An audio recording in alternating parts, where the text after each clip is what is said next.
Cette plateforme pédagogique est donc destinée à la formation des étudiants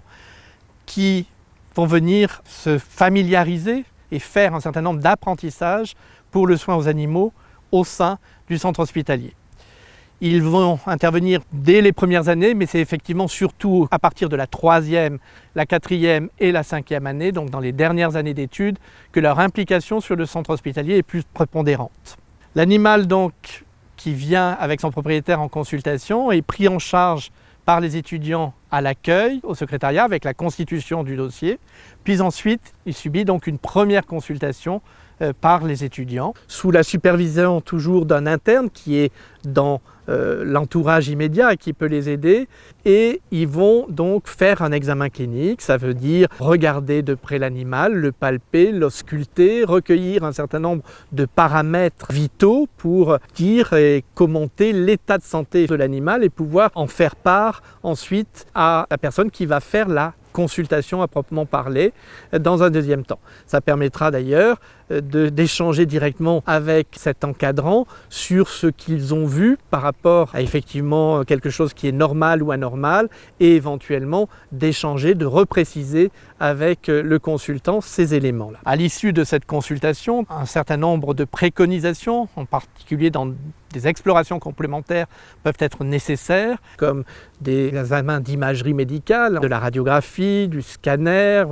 de l'échographie, de l'IRM également, qui sont faits sur ces animaux. L'étudiant participe, regarde et voit comment se font ces examens complémentaires et dans une certaine mesure participe suivant le degré de technicité également à ces examens.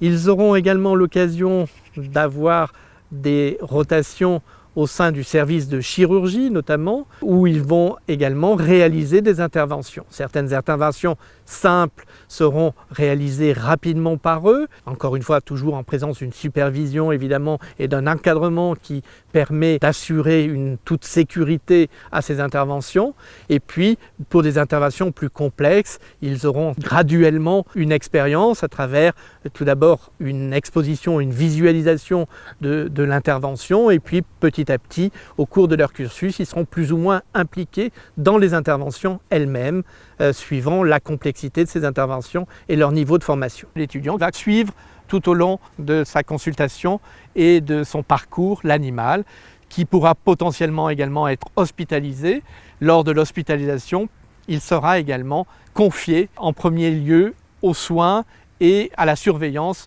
par les étudiants, tout ça évidemment dans l'encadrement qui est réalisé encore une fois par des docteurs vétérinaires habilités. À l'issue de ces consultations, de son hospitalisation, de même, lorsqu'il s'agit de communiquer avec le propriétaire sur un certain nombre d'éléments, l'étudiant est également directement impliqué dans toujours le suivi comme s'il était dans une pratique quotidienne de la médecine. Parmi les animaux qui sont présentés ici en consultation, certains viennent parce qu'ils sont malades, d'autres viennent pour des actes de médecine préventive, c'est-à-dire essentiellement la vaccination, mais également la prévention des parasites. Et donc, on manipule à la fois de l'animal malade, où on est confronté à des animaux malades, mais également des animaux qui sont en apparente bonne santé, sur lesquels on va faire ces actes de vaccination. Et c'est le but en particulier donc, de cette consultation de médecine préventive. Dans le parcours de soins de l'animal, à l'issue de la consultation, il va y avoir une prescription de traitement et une ordonnance qui va être réalisée sous évidemment les préconisations du consultant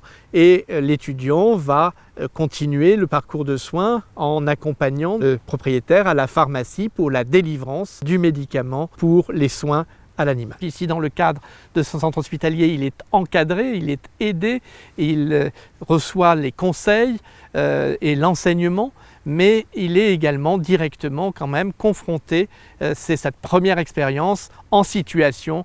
qui est toujours profitable et que cherche à apporter en tout cas notre centre hospitalier vétérinaire. Si vous êtes intéressé par la médecine vétérinaire, si vous comptez faire des études vétérinaires, vous serez donc les bienvenus sur le campus vétérinaire de Lyon, dans le cadre en particulier de ce centre hospitalier universitaire vétérinaire, où nous serons très heureux de vous accueillir et de vous aider à votre formation, puisqu'encore une fois, la formation vétérinaire est une formation professionnelle et professionnalisante. C'est une formation à la clinique, par la clinique. Et donc, comme vous le voyez, très rapidement, dans vos études, vous êtes impliqué dans les cliniques pour accueillir, encore une fois, et soigner les animaux.